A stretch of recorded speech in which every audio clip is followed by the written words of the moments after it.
On repart pour une petite heure. Après, on va pouvoir aller déjeuner. Je vais donc laisser la parole à Georges et Massis sur la partie Atos. Je répète, hein, l'idée de la journée, c'est vraiment d'avoir une vision stratégique autour de l'archivage électronique et une vision stratégique autour de ce qu'on peut faire autour de l'intégration Vitam. Donc on va avoir des stratégies d'intégration de cœur, c'est un peu ce que va nous présenter Atos. On va avoir des outils packagés autour de Vitam, du tiers archivage, etc. Donc on va faire un petit peu le tour et je vais laisser la parole à Georges et à Massis pour nous présenter tout ça. Merci Thibaut. Bonjour à tous. Donc effectivement, avant de nous présenter, l'idée aujourd'hui, d'un point de vue Atos, c'était de vous présenter les stratégies d'intégration qu'on pouvait imaginer autour de Vitam. Donc et les différentes approches de façon très terre à terre qu'on rencontre vis-à-vis de nos clients et des prospects actuels. Donc je me présente pour ma part, Massis Buchalender, donc je suis responsable du centre de compétences GED et archivage électronique pour Atos, donc le centre qui est situé à Montpellier, et mon collègue Georges Palmerao qui est ici chef de projet spécialisé sur tout ce qui est archivage électronique. Voilà. Donc on l'a bien déjà compris depuis ce matin sur les différents enjeux autour de l'archivage électronique. C'était juste un petit rappel et un constat factuel par rapport à ce qu'on rencontre aujourd'hui sur le marché, c'est-à-dire que la dématérialisation prend de plus en plus de place. On a parlé de forte volumétrie, on a parlé de plus en plus de flux métiers qui se dématérialisent de par les contraintes réglementaires sur le secteur public notamment. Donc l'archivage électronique devient un virage incontournable de la transformation digitale dans les entreprises. Donc le constat qu'on peut faire suite à ça, hein, comme l'a présenté très bien Charles tout à l'heure, c'est qu'il y a de nombreuses solutions qui sont là sur le marché, aussi bien orientées GED que SAE, Pure Player, etc. Mais peu d'acteurs aujourd'hui, de notre retour d'expérience et de ce qu'on voit, sont sensibilisés sur les bonnes pratiques, sur le métier de l'archivage et les contraintes qui sont relatives à ce métier-là. Donc là, dans cet écosystème-là, Vitam apporte la garantie du respect des cadres normatifs. On l'a vu aussi avec Mélanie, l'ensemble des normes qui sont couvertes par Vitam sont assez faramineuses et qui permettent justement d'établir sa pérennité sur le modèle public, qui bénéficie d'un modèle économique qui est assez intéressant de par son aspect open source et de son intégration qui s'appuie sur des briques open source en termes de logiciels et qui assure de ce fait une pérennité de par les ministères qui portent le sujet. Donc sur quels critères aujourd'hui se repose la stratégie d'intégration Vitam? Donc on va pas rentrer dans l'exhaustivité des critères, parce que c'est pas l'objectif non plus de rentrer dans le détail, mais de notre point de vue aujourd'hui, de notre retour d'expérience sur les sujets SAE et plus particulièrement autour de Vitam, ce qu'on voit c'est que c'est la maturité qui va être le critère prépondérant à considérer pour transformer l'essai Vitam. Ce critère, on va le voir sur deux axes. Donc un axe qui est porté vraiment sur l'orientation dématérialisation, c'est-à-dire quel est mon retour d'expérience par rapport à la dématérialisation, quel est mon niveau de compétence sur le sujet en tant que collectivité, en tant que ministère, etc. Et ensuite, plus précisément, sur l'archivage électronique. L'archivage électronique, c'est un pan de la dématérialisation, ça arrive en bout de chaîne, donc forcément très important aussi d'être initié à tout l'écosystème et tout ce qu'il y a en termes de contraintes technico-fonctionnelles qui s'articulent autour du sujet. Donc on a établi une petite matrice. La petite matrice, en fait, il s'agit ici juste de vous montrer les différentes approches qu'on rencontre de manière très pragmatique pour l'intégration autour de Vitam. Donc, on a trois approches qui sont assez classiques. C'est l'approche POC, l'approche pilote et l'approche industrialisation. Donc, entre l'approche POC et l'approche pilote, je ne sais pas si vous voyez exactement la différence. On pourra l'évoquer si besoin durant une phase de questions-réponses. Mais ce qu'on constate, c'est que plus l'approche de maturité, en tout cas sur la dématérialisation et le SAE et l'approche SAE est forte, plus on va pouvoir aller vers de l'industrialisation au sein de l'entreprise. Et cela, ça nécessite forcément de la montée en compétence aussi bien sur la partie technique, mais bien sûr sur la partie fonctionnelle. Et c'est là où aujourd'hui qu'il est nécessaire qu'un accompagnement soit fait, au-delà de l'intégration technique que nous représentons nous en tant que Atos, pour que les gens puissent prendre considération de l'ensemble des contraintes et de ce qu'il faut mettre en place pour accompagner les métiers dans l'archivage électronique. Notre retour, pour être totalement factuel, une fois de plus, c'est que la majorité des projets Vitam s'articulent autour de POC et de pilotes. On a peu de projets en production, vous le voyez, les ministères porteurs vont vers cette approche-là. Nous, on est aussi dans cette approche-là, mais c'est dans une seconde étape. Aujourd'hui, les phases les plus avancées qu'on va rencontrer, c'est avec le Cines de par son rôle et qui va vraiment vers la production et l'industrialisation, parce que en phase de dématérialisation et sur l'approche, on va dire SAE, archivage électronique, sur la maturité, ils sont sur un stade assez avancé. Donc suite à cette stratégie-là, il y a différentes approches qui vont vous être présentées par Georges, qui sont vraiment relatives à nos retours d'expérience. Bonjour. Donc, comme l'a dit Charles dans son intervention précédente, on a déjà la notion de volumétrie. Pardon, je vais régler le micro. Donc, aujourd'hui, pour aller vers un VITAM, on considère qu'il faut vraiment une volumétrie importante au vu des prérequis matériels nécessaires. Donc, c'est déjà notre premier point. On s'interroge sur est-ce que le prospect va produire de l'archivage à un niveau nécessaire pour pouvoir avoir un ROI suffisant sur son installation VITAM. Ensuite, comment on va pouvoir s'intégrer au SI du client. Tout à l'heure, j'ai entendu parler d'Alfresco et d'autres GED. Nous, c'est vraiment là où on intervient. On utilise les API VITAM, on crée des fronts spécifiques et on fait en sorte de mettre en marche toute la mécanique autour des VITAM. L'approche fonctionnelle, elle est assez importante également. On essaye de faire des ateliers et de voir le niveau de maturité de nos clients sur le respect des normes. VITAM porte la valeur probante, mais on va pas pouvoir créer de la valeur probante sur du faux. Donc il faudra aussi savoir ce qui est fait en amont et peut-être réfléchir à l'amélioration des processus en amont. Donc c'est ce que je disais sur la dématérialisation de bout en bout, c'est d'avoir une chaîne à valeur probante complète. Et après, si le client a déjà un SAE, comment nous on peut faire des exports, des DIP ou autres, des exports au format CEDA 2.1 pour aller faire de la reprise de données sur ces SAE. Donc ce qui est dit en bas, c'est que c'est le mélange de ces deux approches qui nous permet de faire des success stories sur VITAM. Donc l'important d'un VITAM, ça a été évoqué plusieurs fois. On est vraiment sur la valeur probante, le CEDA. Donc il y a toute une réflexion en partant de l'existence chez le prospect. Est-ce qu'il a la gouvernance de données? Est-ce qu'il a les métadonnées dédiées à l'archivage? Et comment on va pouvoir intégrer ces métadonnées dans les versements? Nous, alors, on propose deux visions. Soit on met un middleware qui permet d'interroger chaque brique métier et d'aller déposer dans VITAM. Soit on développe directement des fronts sur les applications métiers des prospects. Un Alfresco, un Nuxeo, n'importe quel jet tant qu'elle répond au standard CMIS. Et après, sur les front office, donc on l'a déjà dit, mais VITAM est un back office. Nous, on crée des fronts qui permettent de répondre à tous les besoins spécifiques d'un prospect. Je vais continuer. Donc, les points de vigilance sur les projets VITAM. Donc, je vous disais, ce qui est complexe pour nous, c'est d'arriver par exemple, sur une GED où il n'y aurait aucune métadonnée. Donc, il y a tout un travail en amont qui doit être fait de réflexion. De toute façon, un projet d'archivage électronique, c'est beaucoup de réflexion en amont pour pouvoir le mener à bien. Donc, parfois, on se retrouve sur des projets où on n'a pas les inputs nécessaires. Et donc, on se retrouve souvent à faire du POC, en précisant au prospect qu'il va falloir mener, avec une société type XDMAT, toute une phase de réflexion autour de la gouvernance de données. Alors, je vais continuer. La nécessité de disposer d'une vision claire de l'archivage électronique, c'est de savoir qu'est-ce que l'archivage électronique. Si on reprend un peu le schéma que Charles nous a montré tout à l'heure, on n'est pas dans une GED, on n'est pas dans un coffre-fort, on est vraiment sur la notion de valeur probante, de CEDA et de tout ce qui est autour des cycles de vie et des journaux. Donc c'est un peu, j'ai mélangé deux points, mais voilà.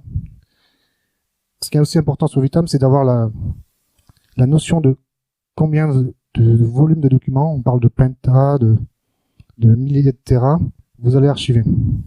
Aujourd'hui, c'est ce qui fait peut-être aujourd'hui la différence, nous, quand on choisit entre Azala et VITAM, c'est peut-être sur les volumétries cibles. Et après, ce qu'on dit, c'est au vu du nombre de machines qui sont déployés. C'est important d'impliquer les techniciens parce que si vous avez 50 machines et les techniciens ils sont pas porteurs du sujet également, ça peut vite devenir complexe.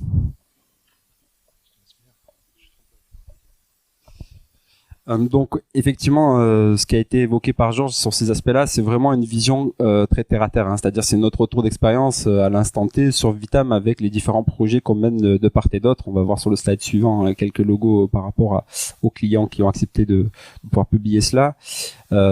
Effectivement, encore un point que je voulais souligner par rapport au point de vigilance, là aussi pour nous c'est quelque chose qu'il faut mettre en exergue, c'est-à-dire qu'aujourd'hui au-delà de partager autour de Vitam la solution, etc., pour nous il est important de dire quelles sont les problématiques qu'on rencontre avec l'intégration de Vitam.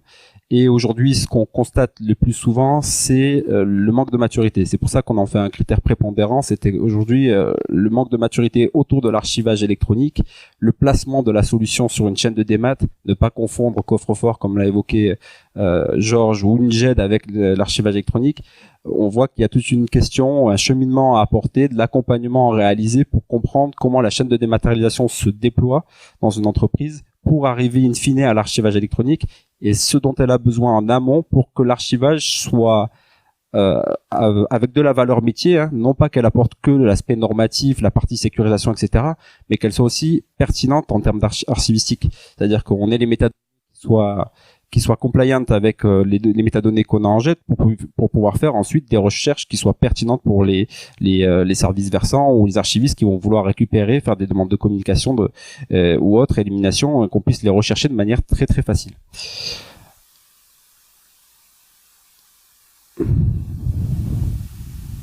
Ah, c'est peut-être le scroll qui veut pas. Merci. Donc aujourd'hui, comme évoqué dans les slides précédents, notre démarche autour de Vitam se voit plutôt orientée autour de POC et de pilote. Donc, ceci dit, ce qu'on a mis en place aujourd'hui avec les clients que vous voyez ici, notamment le CINES qui est parmi nous, c'est des projets qui ont permis tout de même de conforter le positionnement de Vitam au sein du marché SAE. C'est-à-dire qu'on se retrouve avec un écosystème riche et diversifié. On le voit de par sa nature, hein, entre les ESN qui sont présentes telles que nous, mais également les partenaires qui sont montés à bord tels que les CINES. On arrive vraiment à avoir quelque part des liens forts qui se construisent et voilà une toile qui se construit autour de Vitam pour pouvoir enrichir la donnée et pouvoir apporter à l'archivage toute la complémentarité nécessaire entre l'approche technique, l'approche fonctionnelle et l'approche intégration. La robustesse et la fiabilité, hein, donc c'est notamment dans notre cas d'usage pour le pôle emploi, où on se retrouve, comme l'a dit Georges, à traiter de fortes volumétries de données. On parle d'ici de milliards de données à héberger, enfin à archiver en one shot et des centaines de millions par an. Donc on se retrouve avec de très très fortes volumétries à traiter et donc avec une approche pour le coup on-premise, donc hébergée en local chez Pôle emploi et qui nécessite, comme Georges l'a dit effectivement, un accompagnement aussi au niveau de l'exploitation de la solution, parce que quand on parle de 15, 30, 50 VM, il faut aussi savoir administrer la plateforme, savoir les services qui sont derrière, savoir comment ça fonctionne, comment on peut disposer de la supervision associée, des choses qui sont probantes pour pouvoir utiliser la plateforme au jour le jour.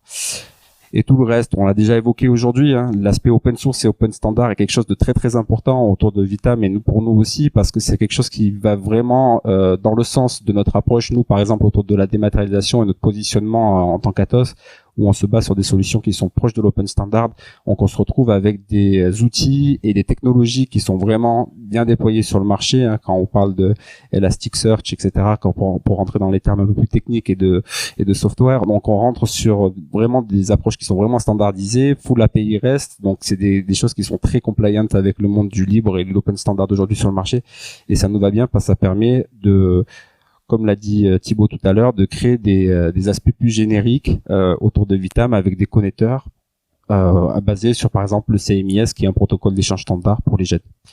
Donc ça c'est un aspect qui est assez important.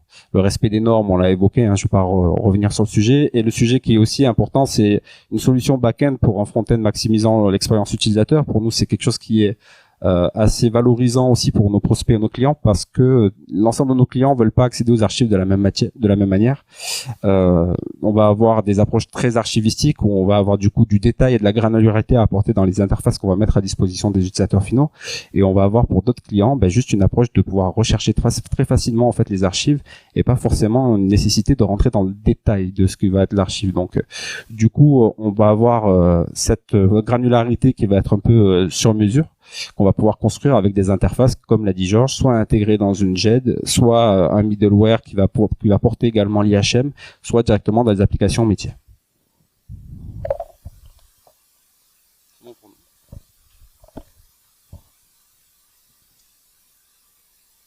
Merci Massis. Effectivement, vous voyez, la partie démarche intégration cœur est intéressante, parce que si on remet en perspective ce qu'a fait tout à l'heure Charles, on voit bien que selon la stratégie que vous avez décidée, selon la vitesse à laquelle vous voulez déployer, selon votre volumétrie, aujourd'hui on a un éventail du marché entre ce qu'appelait Charles les SAE type open source, Azalae, March, entre toute la partie pure player, etc. Effectivement, Vitam se positionne grosse volumétrie. Je vais pas revenir sur ce que tu as dit Massis, mais effectivement c'est ça qui est intéressant avec l'arrivée, c'est qu'on a une certaine polarisation en fait, avec bien sûr des points d'achoppement, mais voilà, vous pouvez construire votre stratégie avec ces problématiques de volumétrie, de logique d'exploitation. Tu en as parlé effectivement, de robustesse à la fois, mais aussi du coup de grosseur et de ressources effectivement. Donc voilà, c'est tout ça doit rentrer en compte dans la balance quand je vais faire des choix d'abord fonctionnels et organisationnels, et ensuite quand je vais arriver à un moment donné sur un choix technique de solution entre tout le marché et ce qui existe. Donc j'allais dire il est intéressant de positionner Vitam dans cette réglette qui est la vôtre et qui est qui peut être indépendante de chaque personne qui sont ici. Place aux questions maintenant.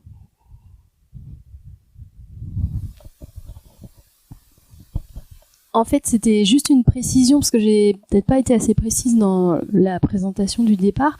On a quand même les archives nationales qui sont en production depuis novembre, et Saphir aux affaires étrangères qui vient de mettre en production son pilote là en mai, et Locarchive, vous êtes en prod aussi. Voilà, le CEA qui n'est plus sur un POC du tout, puisqu'ils achètent les infras et donc ils préparent aussi la mise en prod. Donc là, ça devient quand même concret. Alors c'est sûr que c'est minoritaire par rapport aux 18 utilisateurs, mais ça, il y a quand même maintenant des mises en production de Vitam, ça, c'est effectif, quoi. C'était juste pour préciser ça. Merci.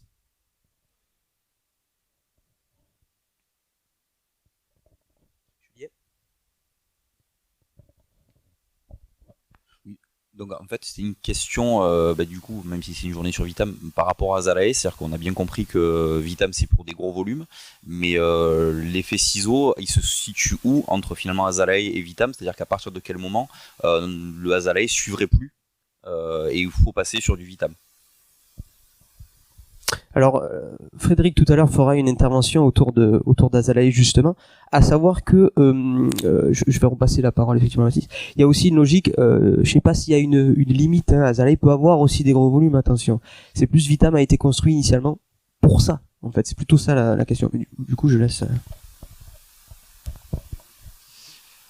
Alors, pour être totalement factuel aussi, on n'a pas de critères probants, comme on l'a évoqué tout à l'heure aussi. Il n'y a pas de seuil, de limite qu'on peut afficher aujourd'hui, d'une part la flexibilité de Vitam qui va permettre à partir d'une instance médium de pouvoir faire de la production et d'aller vers de plus fortes volumétries. Nous, ce qu'on conçoit aujourd'hui, c'est que il y a des collectivités ou des acteurs du secteur public qui vont avoir effectivement un certain nombre de données à archiver, mais qui vont pas représenter, comme par exemple le Pôle emploi, des centaines de millions de documents à archiver. Auquel cas, nous, Azalae nous paraît être une approche qui est pertinente de par sa capacité à pouvoir être intégrée de manière assez aisée dans un SI en mode on-premise. Après, autour de Vitam, il y a d'autres aspects qui arrivent, et notamment effectivement tout l'aspect que peut proposer un tiers archiveur de par sa capacité à mutualiser les différentes tenants. Aujourd'hui, voilà, il y a pas aujourd'hui, je peux pas vous dire il y a un critère de performance type la volumétrie à tel de gigas par mois, etc., qui vont permettre de pouvoir basculer ou choisir entre l'une et l'autre solution. Les deux ont quand même une approche qui est totalement différente, même si le but est le même. Après, de ma perception aujourd'hui et de la photo que je peux en tirer par rapport à notre retour d'expérience, c'est que rien n'empêche de partir sur une solution et de basculer vers l'ancienne, une solution qui tend vers Vitam. Oui, je sais, ça engendre des coûts, c'est une intégration supplémentaire, etc., etc. Mais c'est pour dire aujourd'hui que, par exemple, Azalae va pouvoir traiter un certain nombre de volumes de données au sein d'une collectivité. Et comme la dématérialisation se veut de toute façon croissante pour traiter différents flux métiers, arrivé à un moment donné, même les collectivités de taille moyenne vont avoir de plus en plus de données à traiter, et à ce moment-là se posera la question peut-être est-ce qu'il faut pas envisager une bascule végétale. Donc pour nous il n'y a pas de solution miracle et il n'y a pas d'équation unique si je peux dire. C'est différents critères à poser sur la table, à échanger et pour voir quelle est la bonne stratégie à prendre en considération. Deux précisions peut-être, effectivement, on va avoir une intervention tout à l'heure de Frédéric qui va sûrement revenir sur ces questions, et une aussi de Olivier Vernet de la métropole de Nice, justement, qui est dans une stratégie archivage électronique dans lequel il y a une considération Azalae et une considération Vitam avec un phasage probablement différent. Je vais pas spoiler, je laisserai Olivier revenir sur ça. Est-ce que vous avez d'autres questions ?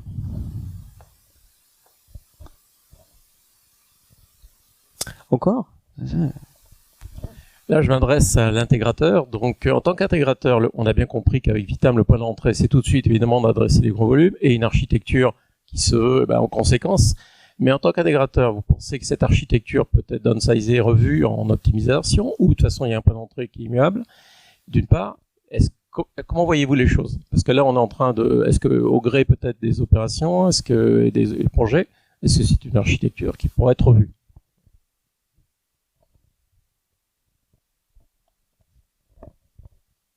Alors, je pense que Mélanie a déjà évoqué un petit peu le point tout à l'heure. On parle ici d'approche, de toute façon, pour partir en production minimale, c'est un sizing medium. Donc, ça représente une quinzaine de VM.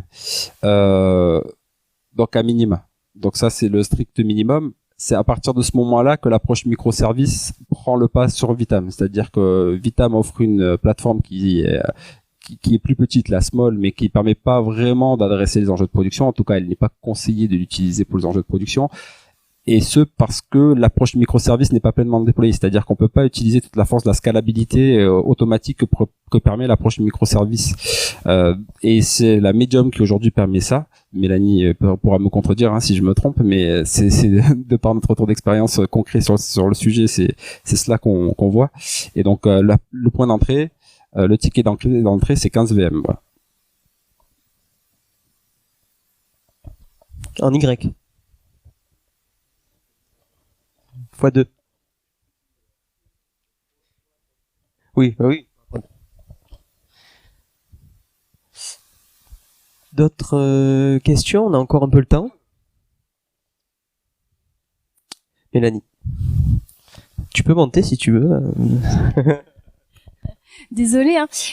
Du coup, sur la différence Azalae Vitam, peut-être que, de toute façon, vous reviendrez dessus tout à l'heure, mais il y a il y a la volumétrie des données et il y a peut-être aussi des technos qui sont différentes. Mais moi, je suis pas archiviste, donc c'est pas moi qui vais détailler ça.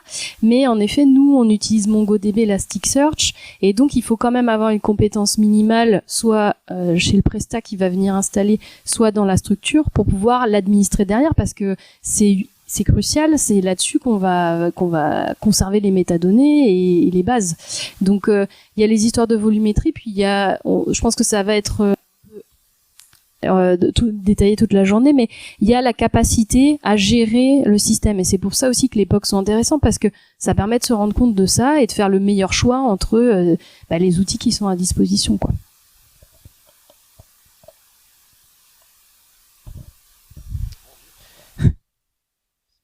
Non, c'est juste pour un complément, aller dans le sens de Mélanie. Donc, cette complexité fait que peut-être certaines collectivités iront plutôt vers une mutualisation, une externalisation qui assurera tous ces services, y compris la technicité, la complexité.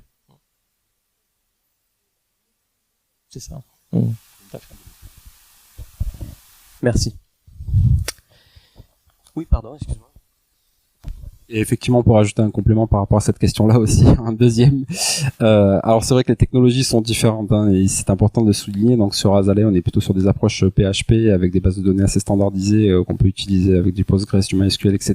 Là où avec Vitam, effectivement, on est sur une approche beaucoup plus orientée sur Elasticsearch et MongoDB, qui sont des outils justement aussi de par nature faits pour absorber de la charge. Donc la volumétrie rejoint aussi les choix technologiques qui ont été faits sur Vitam pour son architecture technique.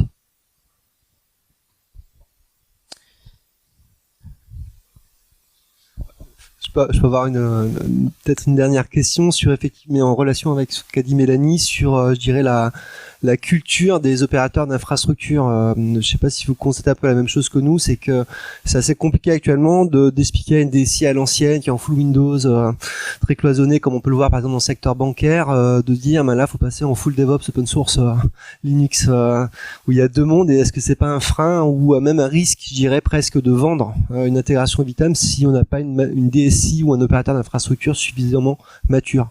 Je parle pas quand c'est Atos opérateur d'infrastructure.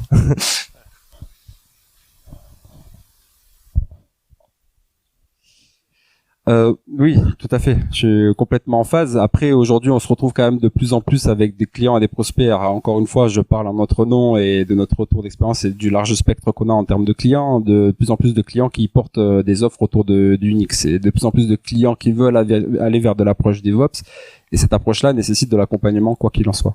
On a des clients, là c'est très disparate aussi, on a des clients sur lesquels l'administration, l'exploitation technique nécessite un effort de notre part pour l'accompagnement, aussi bien sur les technologies que sur la façon dont il faut superviser la plateforme et l'exploiter. On a d'autres clients qui sont très autonomes sur cette partie-là, ou alors qui disposent de très bonnes capacités techniques pour pouvoir monter à bord, et auquel cas ils prennent en main le sujet de leur côté, et on est plutôt là en mode assistance secours s'il y a besoin d'intervenir sur un sujet de façon très ponctuelle. Donc deux poids deux mesures. Des clients qui sont sur l'approche Windows forcément auront eu un frein enfin principal qui sera déjà de basculer sur Unix, mais j'ai envie de dire ça c'est pas propre à Vitam, ça peut être propre à n'importe quelle solution open source. Donc aujourd'hui c'est des approches qui se veulent plutôt stratégiques au niveau des systèmes d'information des différentes entreprises qui vont faire le choix de partir soit sur des infrastructures basées sur Windows ou sur Unix. Donc oui, le frein existe, mais pas spécifiquement pas lié à Vitam, quoi.